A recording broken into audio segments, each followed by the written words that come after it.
Good evening. I'm Jennifer Rabb and have the great privilege of serving as president of Hunter College, whether I'm doing so in person at 68th Street or tonight on the new normal here on Zoom. And I've never felt more privileged to say those words. Welcome back, everyone, to Hunter College from wherever you may be linked in. To all of you online, especially those whom I've yet to communicate personally with or by email, let me start by sending my best wishes to you and to all your loved ones during this unprecedented times of challenge and anxiety. I hope that you're staying safe and staying healthy. I know that we will be seeing each other soon when life and work and education as we knew them return hopefully to where they were just a few months ago. I want to especially thank those of you in our vast network of supporters who have stepped up and contributed funds to help support our Hunter students during this crisis. Your contributions have enabled us to provide hundreds of new computers to Hunter students so they can keep up with their courses online. Your help has funded a campus food pantry to nourish the hungry. And you have helped fund financial aid to students who lost their part-time jobs and are struggling to pay rent during the COVID pandemic. It has been truly a magnificent outpouring of love and generosity, and I can promise you it has made a vital difference. Clearly, our Hunter family has taken our motto to heart, Mihi Kura Futuri, the care of the future is mine. And of course, our students, to whom we pledge to create continued opportunities to thrive and learn, even during these difficult times, are deeply appreciative. And we remain committed to our other students, to you, our lifelong learners, many of whom are joining us tonight as we officially launch our new online public program series, which will present lectures, readings, and discussions, all streamed live on Zoom and covering a wide range of subjects. I think I can summarize our twin goals as follows. We want to provide relevant material, and we also want to provide occasional relief and thought-provoking conversation. So not only will we be presenting up-to-the-minute public health discussions about the pandemic itself and all the corollary issues that radiate from the crisis, as we are doing tonight, we will also try for some much-needed change of pace, like poetry readings, history lectures, and even discussions about animal behavior. To name just a few things in the days to come, we will debut talks about both dolphins and beetles, not the insects, but John, Paul, George, and Ringo. Coming soon, there'll be lessons on pandemics and longevity with Ruth Finkelstein of our Brookdale Center on Healthy Aging. A reading by our faculty member, Taya Obrecht, the New York Times bestselling author. A deep dive inside Vincent van Gogh's creative process with our art historian extraordinaire, Michael Lobel, and a timely primer on how to safeguard our incoming groceries with Dr. Charles Platkin, the director of Hunter's Food Policy Center.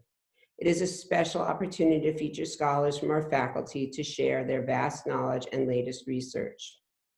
Tonight's kickoff was organized by Roosevelt House Public Policy Institute, and we owe a great debt of gratitude to our extraordinary director, Harold Hoser. This is the first of many programs we invite you to participate in during the next few weeks.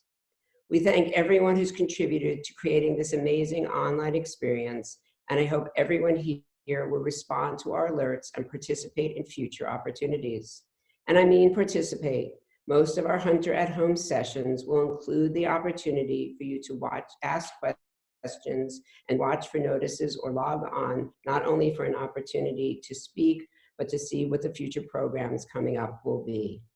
We have a new website called Hunter on Demand, which is a wonderful way to catch up with programs you may have missed. So welcome to Hunter at Home, and thank you for remaining such loyal members of the Hunter community. And now it is a pleasure to introduce tonight's speakers on the reality of the coronavirus pandemic for the American medical system. We have a dream team on hand, gathered safely in their homes, of course, to tackle this difficult and complex issue. First, we welcome Dr. David Himmelstein, a distinguished professor of public health at Hunter and a lecturer at Harvard Medical School, where he previously served as professor of medicine. David is also a frontline physician, serving as a staff doctor at Montefiore Medical Center in the Bronx, and has written 3 books and more than 150 journal articles on healthcare reform, patient dumping, and the moral consequences of non-insurance. Joining him is Dr. Steffi Woolhandler, also professor of public health at Hunter, also a dedicated primary care doctor in the South Bronx, and in addition, a member of Roosevelt House's Public Policy Faculty Curriculum Committee. Her writing is equally prolific and influential, and she has unparalleled expertise in such areas as medical bankruptcy and hospital administration, waste, and together with David, she's a co-founder of Physicians for a National Health Program. We are honored and delighted to welcome them both. Serving as moderator tonight is Hunter Professor of Public Health, Phil Alcalbes, who trained as an infectious disease epidemiologist. Now a member of Hunter's faculty, Phil has spent his career studying HIV/AIDS, tuberculosis, and other infections, and is the author of a book whose title has taken on new and urgent meaning for our times. It is called Dread: How Fear and Fantasy Fueled Pandemics, from the Black Death to the Avian Flu. Thank you, Steffi, David, and Phil, for conducting this program. Thank you for your research, your passionate advocacy, and for the inspiration you provide to Hunter and its students. We look forward to hearing from you. It is my honor now to turn the program over to Phil Alcalbes. Welcome to all. Thank you. Thank you so much, President Raab, and thanks to Roosevelt House staff, and its illustrious director, Harold Holzer. We're very happy to be here for the inaugural Hunter at Home webinar, and not so happy to be talking about coronavirus, but here, this is the event we're living in, and an unprecedented one. Not unprecedented in the way that, it's a pandemic. There have been pandemics before. In fact, there have been far worse pandemics than this one. But unprecedented in that there's never been a pandemic that has occurred in a world in which information spreads instantaneously globally. Information is far faster than thought nowadays. And that means that it's faster than knowledge. So here we are with a still rapidly spreading viral outbreak in a world in which people are in a frenzied way scrambling to find meaning. And what I'm hoping is that, talking with my esteemed colleagues, David and Steffi, that we can talk about something that's not frenzied and isn't a search for meaning, but is rooted in what societies, our society, American society, ought to be doing to take care of people and to guard against public health threats like this one. So I think next, Drs. Himmelstein and Woolhandler are going to talk for a bit, and then the plan after that is that we will talk together for a little while, and then we'll take questions. So, Steffi and David. So let me work on sharing my screen here, trying to adapt to our new modes. I'm used to speaking at medical conferences where you have to talk about your financial conflicts of interest because they're so common in our medical care system today, but we have none. The background of what we're going to talk about today is that we've not been doing well in this country, and I think we're all aware of the terrible suffering that's been exacted. We may not be aware of the difference between how our country has suffered and the way some others that we might compare ourselves to have. And we've had about 3 times as many deaths per million population as has Canada, and many-fold higher than in Korea or China or Singapore or Taiwan, which very successfully damped down the number of infections. And we're going to talk some about the things that made us vulnerable to this pandemic.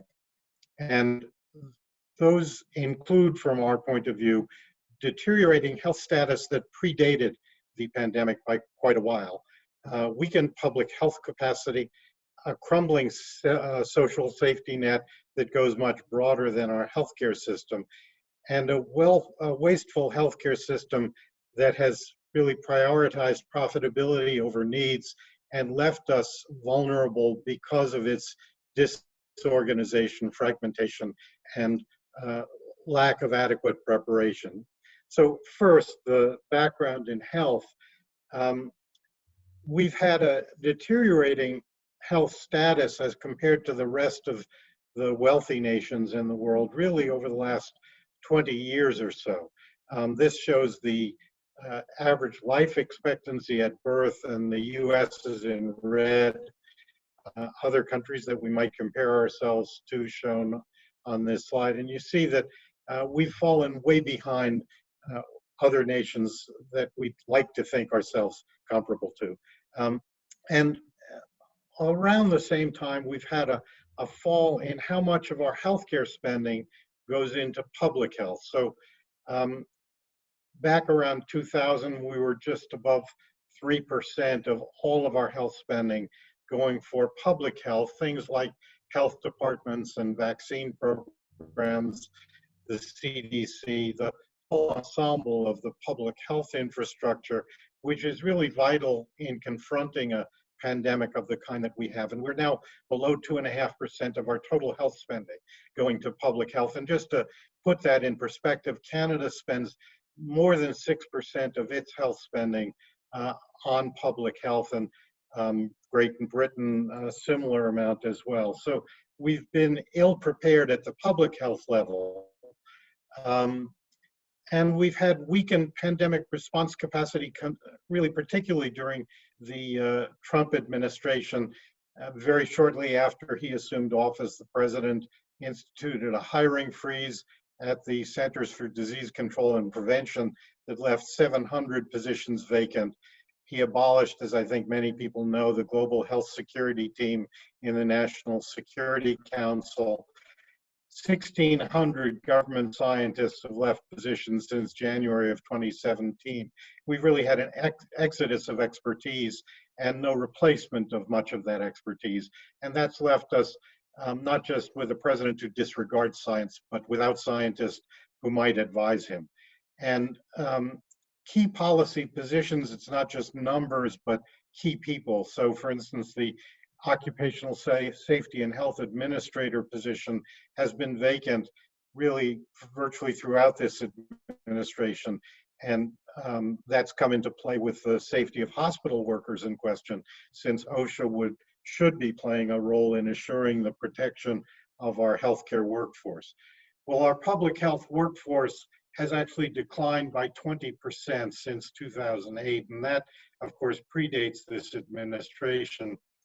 And these are the frontline people to fight epidemics, to do the contact tracing, to help with quarantines and so on. And just to give a sense of the scale of what we need, Massachusetts has just put together an emergency contact tracing program and is hiring 1,000 people to do contact tracing in that state of about 6 million population. The US CDC has a total of fewer than 700 contact tracing personnel. So we really lack the frontline public health personnel to do the work we need to fight epidemics. And of course, we've seen in the last few days an undermining not just of the infrastructure in the US, but worldwide. The Lancet editor responded to President Trump's announcement that he was going to defund the World Health Organization with this tweet. He said, President Trump's decision to defund WHO is simply this: a crime against humanity.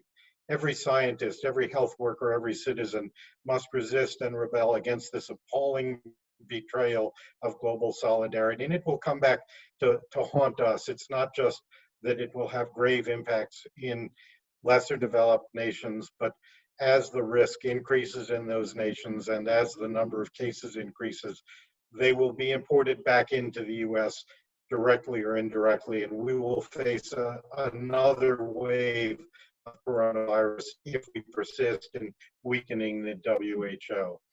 And our infrastructure here is weakened by the poverty that really precludes adequate social distancing. And I think many may remember the hesitancy to close our schools, because where would students who depend on our schools for their meals and many other vital parts of their life, what would they do if we closed our schools? Of course, we eventually had to, but 114,000 students in New York City are homeless. And how do you social distance in a homeless shelter? This is sort of a typical homeless shelter scene. In California, they've been painting stripes on parking lots to show 6 feet distance so that homeless people should stay at that distance. And of course, in prisons, we face daunting prospects of social distancing. And we've had tremendous outbreaks in prisons, which then get carried into the community, both through released prisoners and through the prison personnel who go home to their families and communities. So our prisons become a breeding ground that inflicts unjust punishment on the prisoners and seeds the community as well. And here a picture very recently from Rikers Island, of course not practicing social distancing, of the prisoners lining up, being engaged to dig mass graves, and an indicator of how weak our social safety net is. And another breeding ground we've created in our society for ill health and for particular problems in this pandemic in the immigrant detention facilities. I'm going to turn things over to Steffi at this point. Okay. Well, our work has been primarily within the healthcare system, and a major defect in the safety net is the healthcare safety net. Even before the current pandemic, we had 30 million uninsured Americans in this country. Now, if you follow the timeline on the number of uninsured, you will see that it fell in 2014 with the Obamacare implementation, but we even with Obamacare, we still have massive numbers of uninsured. And then these that spike at the end is just what has happened with the layoffs due to coronavirus. We've had 22 million people file for unemployment, many of them losing their employment-related coverage, many losing their family coverage that allowed family members to have insurance as well. And we do expect that we're going to be up over 43 million uninsured Americans by the end of this quarter, that is June 30th.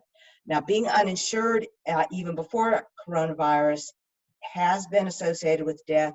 Work that we've published in the Annals of Internal Medicine, really analyzing the relationship between premature death and being uninsured. So in 2019, even though New York only had 5.5% uninsured, we still had more than 1,000 excess deaths that year, and 38,000 excess deaths annually just because people didn't have insurance. Now, what's been going on with the structure of the healthcare system? Well, my colleague, Regina Hertzlinger, wrote this book. She's a Harvard Business School professor, former colleague, and she invented the idea of healthcare being converted from full-service hospitals into what she called focused factories, that there would be like a factory that created one or a handful of products and did it as efficiently as possible and with as much profit as possible. And while we don't really have hospitals as fully focused factories, we do have hospitals moving in the direction of being much more market-oriented and more profit-oriented. And we see this in our for-profit systems. Steward, which is the largest for-profit system in the country, is shutting down and laying people off in the middle of an epidemic. And the reason they're laying people off is, according to their statement, elective surgeries, things that were not urgent, are the cornerstone of our operating model. And the negative impact due to the cancellation of these procedures because of coronavirus cannot be overstated. So they have been laying people off, including this poor guy at the bottom, Alex Blumik, He was a certified medical assistant. He'd been helping screening potential coronavirus patients, but his steward-owned practice furloughed him. So when you have a profit-oriented system, it goes for profitable things like elective surgeries and often leaves big holes when other things are needed. When you go for a market-oriented system, you try to reduce your labor costs, and unfortunately hospitals, nursing homes, and home care have reduced their labor costs by not giving people any health insurance. And in the home care industry, 14.9% of the workers who are taking care of our frail elders don't have any health insurance themselves. When you have a healthcare system around the market, you hire managers and money counters. You don't hire as many physicians and caregivers. And we've just seen a tremendous growth in health administrators relative to the growth of physicians over the past few decades, expressed in dollar terms on a per capita basis. And I want to remind you, we're spending more than $11,000 per capita on healthcare, but on a per capita basis, nearly $4,000 per capita in the United States is going for health administration, 4 times as much as they spend to administer the health system in Canada, where they have a nonprofit Medicare for All system that is organized as a public service and not as a market business. Those administrative costs have been a major issue that we've studied for decades. This was somebody else's study, but they looked at Duke Medical Center, which has fewer than 1,000 hospital beds. They have 1,600 billing clerks. So the hospital is not resilient. It's got a lot of staff, but the staff is involved in administration and billing, and less staff is available for direct patient care. Now, what has happened legislatively since the corona crisis, and this is just as of basically today, now testing for coronavirus is free for uninsured and insured people. So testing has been made free, but there has been no extension of health coverage. Okay. Many insurance plans do waive your copayments and deductibles if you get corona treatment in network, but all bets are off if you have to go out of network at this point, and you may not have coverage at all. And again, no new coverage, no newly covered people out there. There's been increased Medicaid matching dollars going to the states. There's been increased Medicare dollars going to hospitals, but notably for those of us in New York, those Medicare dollars were not targeted to areas like New York City that are getting hammered with coronavirus. They're going indiscriminately around the country. There's been a mandate of 2 weeks sick pay, which sounds very good until you hear that large employers of more than 5,000 employees are exempt. So most of our major factories, hospitals, institutions do not have to comply with offering sick pay. And finally, you've probably heard of the $1,200 stimulus checks that many people will be given. They're going to be signed directly by Trump, which leads us to this joke. They put his signature on the wrong document here. Okay. From the Washington Post today. I just want to close, and before we get to the questions, on sort of a note of hope, because there is some good news coming. Most of you know that it does appear that in the state of New York, the deaths are leveling off and probably beginning to drop. So that's good news, but there's more good news here you probably didn't see. This came out yesterday as a letter in the New England Journal of Medicine. But at Columbia, they started doing coronavirus tests on all pregnant ladies coming in to deliver. They tested 215 New York pregnant ladies having their babies, and they found that 15% of them indeed had coronavirus, but the overwhelming majority of those were completely asymptomatic. So there's a glimmer of hope here that many of our younger New Yorkers have in fact gotten the coronavirus, but their body has been able to build immunity and fight it off, which, we're looking for good news here, but this may be some good news if this is verified in other studies that in fact, a lot of people are in fact doing very well with this coronavirus infection without requiring much in the way of hospital care. Okay, so we need to unshare our screen. So, great, nice to see you. Normally our offices are next door to each other, but now, well, here we are next door again. We should make excuses for why we're not social distancing. We've lived together for 40 years. So we decided that we would continue during this time. So how hard would it be for you to go back to your first slide and show it again? I think I can do it. All right, let's see. Share screen.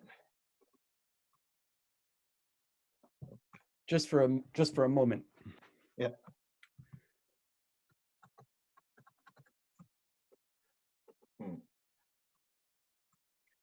Well, No, if- sorry. Okay, not so easy, I guess. not so easy. Okay, so I'll pose the question without the referent. Oh, good. So the very first one, Be there in a moment. which was showing, I'll just remind listeners, viewers, that you're showing the rate of coronavirus deaths per million population in different countries. And one of the hallmarks of this event has been the uncertainty about information. So even the number of deaths in the US isn't really known. New York City, many people probably know, just yesterday started including in its death estimate of coronavirus deaths the number of deaths that are probably attributable to coronavirus, but not in people who had been tested for coronavirus, which was the previous standard. And what that means is it's very hard to compare data sets. I'm not at all trying to undermine this point. On the contrary, it's likely that the number of deaths per million in the US is even worse than we know about, because the number of test kits is still so woefully inadequate. So this comes to, while we've got the slides up, because you show the second one and then we'll put them away. Is that the one you want? Yes, thanks. The weakened public health capacity and crumbling social safety net. The public health capacity, I think, is something that I hope we could talk about. Okay, thank you for slides. Now we'll just see each other and people will see us. Thanks a lot. So the availability of test kits has been much in the news. It's still inadequate. I hear from people every day about, and you probably do too, about just trying to get themselves tested, about not having met the criteria, or the test kits were actually being rationed. So hypothetical, imagine an America that has a more robust and national public health system that spends dollars on public health more the way that Western Europe does. So not ideal, but not just 2.5% of the total medical expenditures. A real public health system and a more robust medical care system that constitutes a real safety net. What does an outbreak like this look like in that setting? Well, I actually think you can look at what's going on in Canada, because Canada is just so similar to the United States culturally, but they have a much better healthcare safety net. They spend 6% of health spending on public health. They have a slightly more robust social safety net, but not so different from the United States, but mostly their healthcare system is better. It's everybody is in the system, nobody's out, everyone has the same care. There are no co-payments and deductibles for doctor's care or hospital care. And that's just helped them a tremendous amount in terms of figuring out who's sick, getting care to people early, allowing people who need to quarantine, people who need to social distance, can social distance without and still keep a roof over their head and food on the table. So I think things would look more like Canada. We'd still be in a crisis, but a much smaller crisis than what we've got. I mean, I think Taiwan is an interesting example as well, where they use their single payer health system to really get on top of things very rapidly. They got real-time information about what people were visiting doctors for, so that they knew almost instantly when there was an upswing of people visiting doctors with coughs. They didn't have to wait for reports to come in. The doctors were billing the system that day. And because of that, within a day, they knew who was coughing, they knew where they were, and they could actually then send contact tracers out to those people and isolate them, provide them with what they needed to during that isolation. And as we now learn, many people with COVID aren't going to show up at hospitals, but you need to find out who they are to prevent them from spreading the disease. So you need the testing, you need the robust information systems that encompass the whole healthcare system, and you need the public health infrastructure as the to carry out the response. It has been remarkable to me as an epidemiologist to see the really dramatic paucity of case finding and contact tracing, which I would have thought would be the centerpiece of the response in the US. As you're saying, it's been in Taiwan. Yeah, well, it was supposed to be, but it really didn't happen. And the frontline workforce for doing that is in the public health departments in cities and states. That is a lot funded federally through the CDC budget. And the cutbacks have meant that 20% of those workers have been laid off, and the ones who are left behind have lots of other responsibilities to fill. So in fact, the workforce and infrastructure that we needed just really wasn't there. So I want to take just a piece of a minute and make sure everybody, our audience, understands what we mean by contact tracing. It's a little jargony.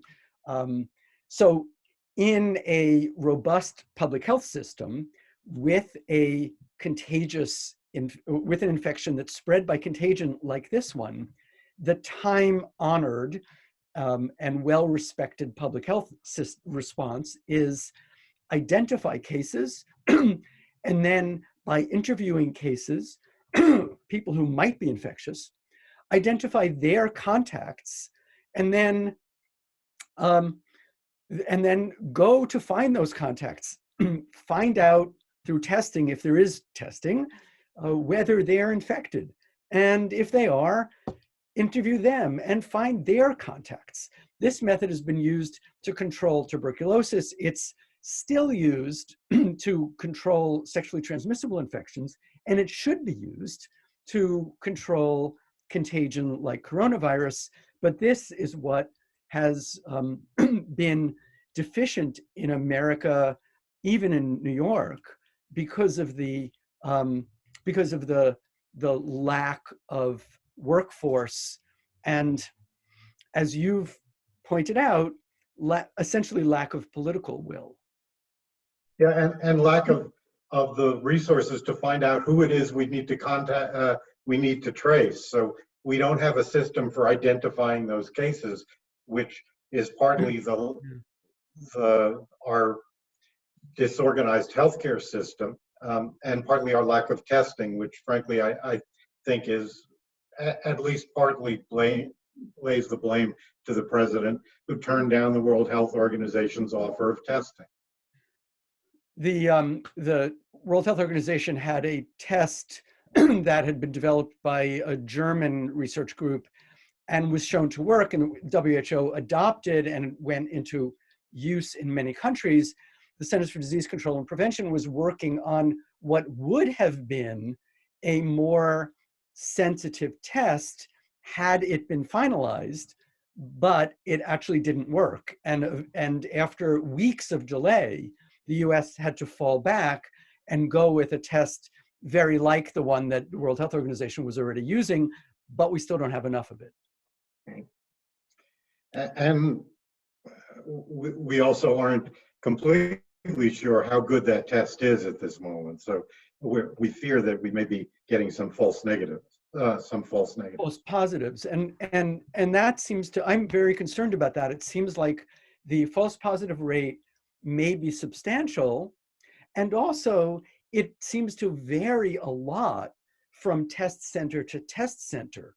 And there again, it means that it's very hard to compare data. It's very hard to know what's going on nationally or even at the state level if data don't mean the same thing from one place to another. So tell me, you've talked about the really dramatic and deeply upsetting rise in lack of health insurance. You've written elsewhere about what has come to be called underinsurance, people who in theory nominally have health insurance, but it just doesn't cover enough, or the deductible is so high that they are afraid to go to the doctor. What are the specific effects of coronavirus illness going to be on the uninsured or underinsured? Well, the uninsured can get their test for free, but if they need to go to the hospital and get treatment, they're out of luck. They're going to be paying thousands, maybe tens of thousands, even hundreds of thousands of dollars out of pocket. If they can't pay it, they can enter bankruptcy. In our own research that we did with Elizabeth Warren, who was then a colleague of ours at Harvard Law School, we found that as many as 2/3 of all personal bankruptcies in the United States are due, at least in part, to unpaid medical bills and medical illness. And that was even before coronavirus, right? That was in the system we had before coronavirus. So many of these people, if they require medical care, medical treatment beyond a test, will be bankrupted by this. Underinsured people, underinsurance is a major problem, co-payments, deductibles, uncovered services. Now, some, but not all, of the insurance companies are saying, we're going to cover your co-pays and deductibles for coronavirus, but it's up to the insurance company. Your insurance company doesn't have to. They can stick you with a $1,000 deductible if they want. And even if you think you're obeying all the rules, you can find that you have surprise bills, that you've had to go out of network to get to the hospital in an ambulance or to get treatment at the nearest hospital. And when something's out of network, your insurance company is not obligated to pay. So Americans are very afraid to go to the doctor when they're sick because so many people have gotten unaffordable bills. Nearly 1/4 of Americans say they didn't fill a prescription last year because of the cost. So even in the best of times, Americans are avoiding needed health care because they're fearful about costs. And when things are really quite a crisis as they are now, that can be catastrophic, both medically and in terms of family finances. And there are actually some surveys in the coronavirus era now showing that people are worried about seeking care because they're afraid they're going to be stuck with the bill. So we may be seeing delays in people getting to the doctor because of fear of financial problems. And do you share my concern? It seems to me that that's a recipe for generating further waves of infection if it means that since people, it remains unknown exactly how long people are infectious once they're infected. At some point that will be better known, better understood, but that's one of those areas of knowledge that hasn't been determined conclusively yet. So if there are people who are infected who ought to be going for care, aren't going for care, therefore may not even know that they need to be quarantined, or because of the way the safety net works, aren't able to be quarantined, then surely that makes the public health management problem worse. Absolutely, absolutely. And it's compounded by the fact that so many people can't afford to stay at home. So many younger people are getting a very mild illness that looks like a cold, even less than a cold, a few sniffles and a cough. And if you really can't afford to go see a doctor, and you can't afford to take time off of work, you have no sick pay, you have no way to pay your bills without going to work, then everything is pushing you to ignore the problem, to go out into the public, and try to work. And that's almost certainly contributing to the problem.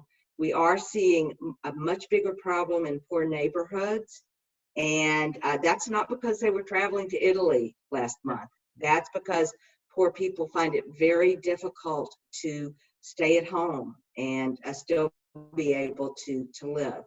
So I do think we lack a social safety net, and a big piece of that lacking social safety net is affordable health care. One piece we've just been looking at recently is 30% of healthcare workers who are frontline patient care workers don't have sick leave. And we're worried Wow. that again, people may get a mild illness, they can't afford to stay home, and they may be cross-infecting both their colleagues and patients, even patients who don't have coronavirus. And then we have all the people who are now out of work. And you mentioned in your opening remarks, homelessness, immigrant detention centers, and jails and prisons. There's already been one death at Rikers Island. There was a death the other day in Cook County Jail, Chicago. That was a detainee. Those are both detainees. And several deaths in the federal prison system of convicts. There have been some releases from prisons and jails, often of older inmates. But as you're pointing out, it may in fact be younger inmates, detainees in particular. Detainees aren't typically detained for a very long time. So there's a kind of tidal flow in and out of poor communities and America's urban jails, such that the jail could be a very effective incubator. No, and so should we be releasing more more detainees and more of the imprisoned population? Well, many of those people should never have been imprisoned in the first place. Lots of people are at Rikers, for instance, for so-called technical parole violations, which means they didn't commit a crime. They missed a curfew, or they showed up at work drunk, or they lost their job. Those people shouldn't be in jail. There needs to be community corrections for that. Pre-trial detention in much of the country is still going on. So you're eligible for bail. You've been convicted of nothing, but you can't make bail, so you're in pretrial detention. And obviously, many immigrants should be out on probation. They should be with their families, waiting for their court dates, but the Trump administration has held those people. And again, they have not committed a crime. Perhaps they're accused of a misdemeanor crossing the border without permission, but they have not committed a serious crime. So those people, and then the extra long sentences that we've seen under the war on drugs, there's no evidence that these extra long sentences have reduced crime rates. They should have never been getting 20, 30 years for a nonviolent crime in the first place. So the main message is we should never have put so many people behind bars unnecessarily. We need to be letting people go when it's safe for them to go. And many of the times it is safe, where they have a place to go and are not going to just end up on the street. But it's really a very serious social problem we've had for a long time, and now a very serious pandemic threat of just spreading disease through the prison and jail system. I think we learned recently of yet another, in a way, captive population that's in the Navy. And Right. our Navy really held several thousand sailors captive over their captains' protests. And then we have, I think in a moment, we're going to go and we're going to take some questions from the audience, but I want to bring attention back to your point about housing and homelessness. Nobody knows exactly how many people are homeless in America. There are many estimates. And beyond that, how many people are unstably housed, a term that's used for people who have a place to live right now, but won't necessarily have it next month because they live so hand to mouth that they're constantly at risk of being evicted. With so many homeless people in America who have no way of protecting themselves, and with the typical recourse being congregate shelter systems of one kind or another, we've already had, at least when I looked at the data, which was a day or two ago, there had been 23 deaths in New York City's shelter systems. And I have no idea how many elsewhere. It seems like a harbinger of bad things to come. Yeah, and as you said earlier, Phil, we're almost certainly undercounting deaths. I mean, the city expanded its definition really after the CDC said it needed to. So the CDC changed the definition 2 days ago. But we also have people who are not being counted still, who die at home of uncertain causes. But what we do know is that the death rate of people who are not diagnosed with coronavirus seems to be rising considerably. And we know that was true in Italy as well, where as much as 70% of the deaths that are of the increased death rate was not diagnosed as coronavirus. So we may find out a year from now, when the official death statistics come out, that the death rates are very much higher than we understand today from coronavirus. Yeah. So I'm not exactly sure how we're going to take questions. I think Matt has some. Yes. Hello, Phil. Hello, David, Steffi. Thank you all. My name is Mac Barrett. I'm the curator of programming at Roosevelt House, and I'm going to moderate our Q&A with the audience. And most of our questions today have been typed in, and so I will read them. I'll read you a couple. Let's start with John Shin, who thanks you for a wonderful presentation. And he asks, what's your view on the importance of testing moving forward for managing the pandemic and the U.S.'s ability to scale up an adequate testing program? Well, I just want to emphasize that if you are an individual and you have something that looks like the cold or the flu, the testing is not going to change what you do. You need to stay home and take care of yourself. And if you get so sick you can't take care of yourself, you need to call the hospital and arrange to go there. So whether you have a positive test or a negative test, it does not change what you need to do today and tomorrow and next week.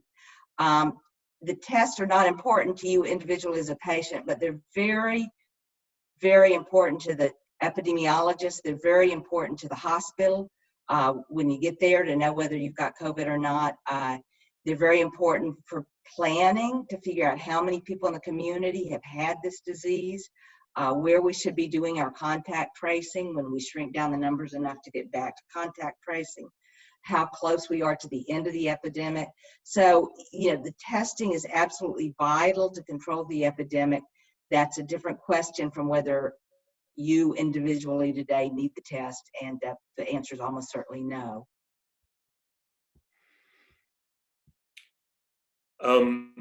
We have a question from Tony Kamens, who says that he or she interviewed you a few years ago for City Limits about the consolidation of hospitals in New York City, and is asking if you would address how this phenomenon has impacted the crisis. Not sure who he interviewed, but maybe it's you. Yeah, okay. All right. Well, I think what we've seen is an increasing focus in the city's hospitals on a business-like approach to healthcare. And what that's meant is that the hospitals orient their care towards what's profitable and towards providing essentially elective procedures as much as they can, and also to downsizing what was said to be unnecessary hospital capacity, because if you're running a business, you don't want to have a bed that's not occupied or a ventilator that's not in use. So both because of hospital consolidation and frankly because of the recommendations of the governor's task force back some time ago that was headed by the president of Northwell, we lost hospital capacity that we really need now. Mac, can I pick up one of the questions that's been posed Absolutely. in writing? So this is from our colleague, Professor Joseph Vitoriti, who's chair of the Department of Urban Policy, and he asks, assuming the federal government response will continue to be inadequate for obvious reasons, how well prepared do you believe New York State and the states in general are to pick up the slack? And he also asks for comment on how the absence of an adequate federal response burdens the state. And I guess that means New York State. Well, I think we can predict that the federal response will be inadequate. I certainly hope they start doing better going forward. We all hope they do better going forward, but it's been grossly inadequate today. And the pronouncements we're hearing suggest that that's really not going to get fixed. The state and local health departments have been trying to pick up the slack, and the problem, of course, is that states cannot do deficit spending by law, unless you're Vermont and all of the other 49 states. The law says the state has to balance their budget every year. So with the sales tax revenues going down, the states and municipalities are going to be extremely strapped for funds and can't really do much to get more funds. Conversely, the federal government is allowed to do deficit spending whenever they want. They can sell T-bills. Frankly, they can print money if they want. And that is what has happened in other crises like wars in the past. The federal government has financial wherewithal to do whatever needs to be done.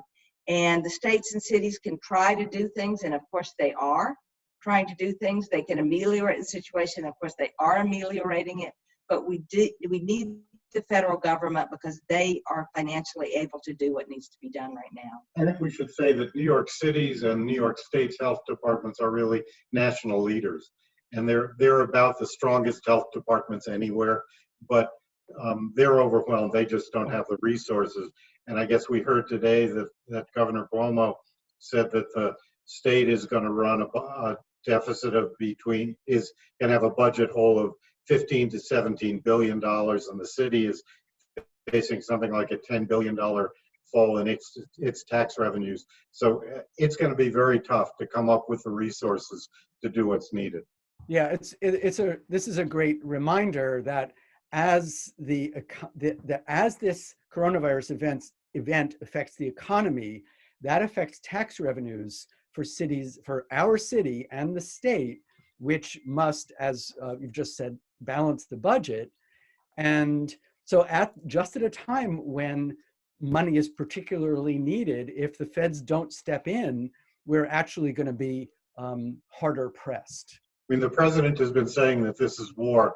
Last I knew, the states were not called into service to make their own tanks or buy the uniforms. Nice point. I noticed that a lot of people, so Mac, if I'm going to take over for a second. Of course, go ahead. I noticed a lot of the questions are about testing and knowing when it's time to go back to work. And since that phrase comes up a lot in general conversation, maybe that's something we ought to address. Should we take a stab at that? Yes. Well, what we need to do now is get control of this surge. in cases. We need to get the number of new cases down to a level that the hospitals can manage it easily, that the health system's not going to be overwhelmed, and then very carefully using lots of information about testing, about who's most likely to get seriously ill, about which jobs and pieces of economic activity are most essential. Very carefully get people back to work, testing and making sure that we're not starting a new surge in cases that would kill thousands more and overwhelm the healthcare system. So we can get back, once we have control of this giant surge in cases, we can start to let people go back to work, but it must be very slow, very careful, and with maximum data. And just someone saying, we're all going to go back because I'm guessing or I have a feeling that that's the right thing to do, that is an extremely dangerous way to go about it. Yeah, I mean, I think the testing is going to be helpful in telling us who has already been infected. Now, we don't for sure know whether having been infected means that you're going to be immune. We think it probably is. And one of the pieces that will be important to learn from testing is that the case? Can people get infected a second time? If we find they can't, then testing to see who has already been infected will tell us who is safe to go back to work and will really aid us in that. And then, of course, also we need to be monitoring testing to see is the disease spreading, is the infection spreading again. What I've noticed is that the conversation about a recovery phase from the outbreak has been focused about work and the economy. Now, the economy is important for all sorts of reasons that we know, but it hasn't been focused on what's safe, about how do you safely return to a more normal kind of life, and which aspects of life can we safely return to. It seems to have been guided by how can we get going making money again, and I'm hoping that those of us who would rather talk about keeping people healthy can take on more of this conversation. Absolutely. And we definitely need much more information. For instance, we don't really know whether transmission is occurring outdoors or not. And that seems like a pretty critical thing to know if you're trying to get people back out into normal life. It may be that there's lots of transmission outdoors. It may be that there's virtually none. And until we know that, we're going to have trouble figuring out what to do. Now, we should be starting to get information on that soon, but so far we don't even have that. And it remains unclear how much transmission occurs through droplet spread and therefore contaminated surfaces versus aerosol, which is this is a sort of fine point of for infectious disease jockeys, but a very important point. Fine point, but a very important point. Tiny particles that act like vapors, or bigger, although still invisible particles that can settle on surfaces. And even that isn't well understood. And that has everything to do with how transmission might occur indoors versus outdoors. Indoors in a large but enclosed space like a supermarket or a gym, a gymnasium, versus indoors in a closed space like the hospital room. Right. So, Mac, what else do you have for us? Well, there's a follow-up on that from Jack Hammond, who asks, what constitutes a contact with a measurable probability of transmission? And if contact tracing is being done seriously, how do the tracers decide who needs to be followed up with? Well, we generally, I think that the general rule is if someone has been in the presence of another person who has a known infection for more than 10 minutes within 6 feet, that's a contact. So what you do is you interview everybody who is a known case. You try and establish in great detail who they've been around, not just passing in the street, but who they've been closer than 6 feet for 10 minutes or more. And then you contact all those people. You find out if they've been, if they have any symptoms, and preferably you start testing them as well, and isolate them until you're sure they're not infected. And David's point emphasizes why in fact not hundreds but hundreds of thousands of contact tracers are needed, because it takes an intensive interview. The new contact tracers in Massachusetts are talking about spending 45 minutes with each person just to find out about possible contacts. It's very intensive. Right. And often you're dealing with someone who becomes quite anxious, or may have been in contact with people in ways that they don't want to tell you about. So Yeah. it's quite a skill to be able to create trust and get information, correct information from people. We have an anonymous question about the racial disparities of infections. What is the reason for the virus to be more prevalent in the African American communities?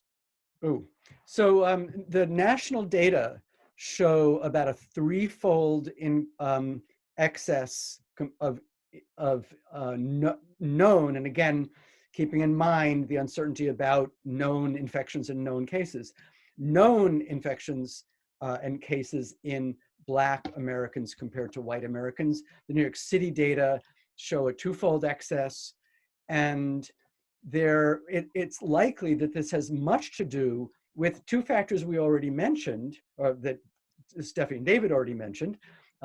One being the underinsurance and uninsurance, the other being social safety net. I guess I could add a third, the people who work in, the people who are least likely to be able to isolate themselves, or least likely to afford to keep themselves home, even if they know they're sick, are people who are people who are more likely in the laboring classes. And we know that working class people, the poor people are still, despite gains, are still more likely to be Black and Hispanic in this town than white. I think another factor is that almost certainly a larger proportion of the essential workforce is actually people of color. So those are folks who are not just not isolating, but required really to be going to work and riding public transport, which is probably a pretty dangerous thing to do. We know that in New Mexico, for instance, Native Americans have constituted almost a quarter of the new cases of COVID virus early in the epidemic. Many of them were living in housing without running water. So washing your hands in vacation was almost impossible. So all of the concomitants of poverty, I guess my sort of illustration of who's working today is that Goldman Sachs has said that 98% of their employees are working from home. But I'm pretty sure the cleaners of their offices are not working from home. And I think we can guess what's the difference in the racial composition of the folks working from home and coming into the office. So the good news is you're an essential worker, you don't lose your job. The bad news is you might get infected and get very sick. Yep. Right. And of course, there's a lot more residential housing, residential crowding among poorer people. I mean, in New York City, even if you have a good income, there's a lot of crowding, but people in low income are often in very crowded circumstances and shared apartments, rented rooms, and other people's apartments. And it's worth that causes a lot of spread as well. And it's worth making a distinction between urban density, people living in crowded neighborhoods, and residential crowding, people living in crowded apartments. And I think, so what you're saying here is really important. We, long time ago, we did a study in the Bronx on tuberculosis, and when tuberculosis was a big deal in the Bronx, and showed that that household crowding was more important than neighborhood density, which makes sense because for a contagion that's easily spread within a household. Yep. Here's a question about nursing homes. There's been a lot of attention in recent days about the outbreaks in nursing homes and assisted living facilities. What can be done to get better oversight and reporting on the conditions in these facilities? Medicare and Medicaid oversight seems to be way less than adequate. Well, I think we need to be committing more resources to these nursing homes. Often the standard of living is quite low and people are quite crowded, and we don't speak very much about that. Often the nursing home residents are very dependent on the nurses' aides who comb their hair and help them get fed and cleaned and dressed. And the nurses' aides are very, very low paid. Many of them end up living in poverty. Many of them end up without health insurance themselves. So we need to upgrade those jobs, give the aides more training and more economic and social support so they can do their job. And at the structural level, we know from very good studies that for-profit nursing homes have fewer staff, have lower quality care, more crowding. I mean, early in my career, I did a study looking at people who were essentially starved to death in nursing homes, and it was almost all for-profit nursing homes that were implicated in that. And we know that that industry is rife with abuse.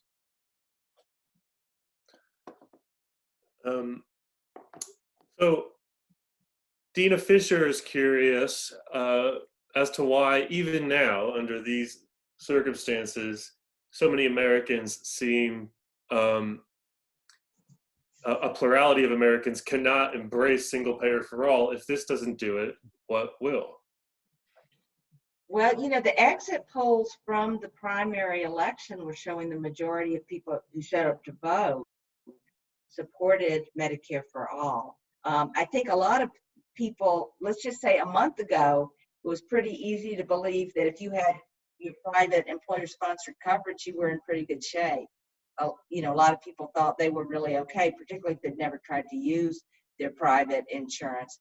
I think now, with 22 million Americans already losing their jobs, people are starting to see that employer-based coverage is like an umbrella that melts in the rain. You know, while you're healthy and you're going to work, it looks like very good coverage. But if you get fired, if you get too sick to work, if you get laid off, the coverage just melts. And so I do think we're going to see an even larger share of Americans endorsing the idea of some form of Medicare for all. A colleague, Professor Margaret Chin, has a question. Would you need to spread people out? Would you need to spread people out to provide additional housing? Bringing the hospital. I'm sorry, guys. This question is falling apart as I read it. We'll go to something else. Well, I can. So I've got it, Mac. Oh no, people underestimate levels of pain. Yeah, I don't have it either. Sorry, Margaret. Sorry, Margaret. Sorry. Nice to see you, or nice to hear from you. Let's do just one or two more.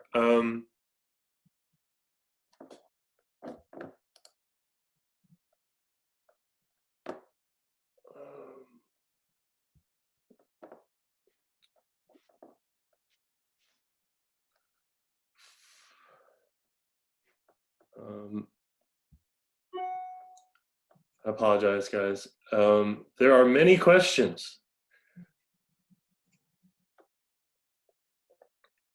Can you say a bit more on false positives and false negatives regarding the future antibody tests? I've read there are concerns that some may not have antibodies strong enough to show, even if they've recovered from COVID. So the test that's been done, when we talk about testing, we're not talking about an antibody test. So the test that's been in place is actually testing for active virus infection. Recently, in the last few days or week, there's been talk about rolling out antibody tests with the idea that if you've tested positive for infection and but don't anymore, and you show antibodies, that probably you're no longer infectious. The problem is that's not known. It's still not clear what a positive antibody test for this coronavirus means there, and that probably will be known, but it's not known yet. And so it's not clear that will be an applicable public health standard for addressing the question of when it's reasonable to resume more normal activities. Maybe my colleagues have something else to add. No, that's exactly right. I mean, we'll need to learn about that, but we don't know about it now. Understood. Let's just do one more from Stephen Hanrahan. New York City has higher levels of death per million than anywhere else in the country, comparably, as you showed. Why is New York getting hit the hardest from this disease, even compared to places like Florida, which adopted social distancing later? Well, it's believed that what happened with New York is that a lot of people came over from Europe in mid-February who had been exposed to corona, and there were a lot of different clusters starting out from multiple cases of people coming from Europe. Obviously, one of the things we love about New York is that we live close together. We have urban density. We see other people all the time. We also love that it's an international city, that people are coming and going from all over the world to our city. But all of those things that make New York a wonderful place to live made us very vulnerable in this case. And we did have a lot of spread going on in the community, multiple clusters spreading out, if you will. And we didn't know about them because of the testing fiasco. We should have been out there testing folks who came in with what looked like the flu, testing people who had unexplained respiratory illness. But there were so few tests available because of the testing fiasco that we didn't test. And we didn't know it was spreading for several weeks through the community before we even began to realize that there was community spread. So I think the bottom line is we may have had more introduction, and then the way we live actually encouraged the spread. People in Florida live much further apart from each other in their day-to-day lives than we do. It was already clear in mid-January that there were cases. There was a case in Seattle that had come from Wuhan, China. So it was already clear within a couple of weeks of the report of the outbreak in Wuhan. There were cases on the West Coast. At that point, America, including New York City, should have been blanketed in tests.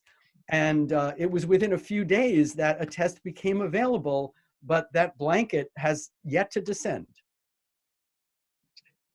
And sort of an interesting piece of science is that we can tell from actually analyzing the virus samples that are being recovered that most of our transmission does look like it came via Europe, not from Asia. I think that's good. Unless Phil, David, Steffi, do you have anything you want to say before we finish? Any closing thoughts? Well, I want to say something. I mean, we've talked a lot about all of the, grave defects in our public health system, grave defects in our social safety net, grave defects in our healthcare system. This is all very depressing and a very dark cloud, but I do think it's quite possible that this crisis will cause people to understand the high price we pay for those defects and encourage people to start thinking about a better world. And maybe the silver lining of this very dark cloud is that it can be a portal into a better country and a better world for all of us. That is a lovely note to finish on. Thank you all for attending. Thank you. Thanks Thanks, everybody. all our attendees and panelists. Thank you, Phil. Thank you, David. Thank you, Steffi. Thank you.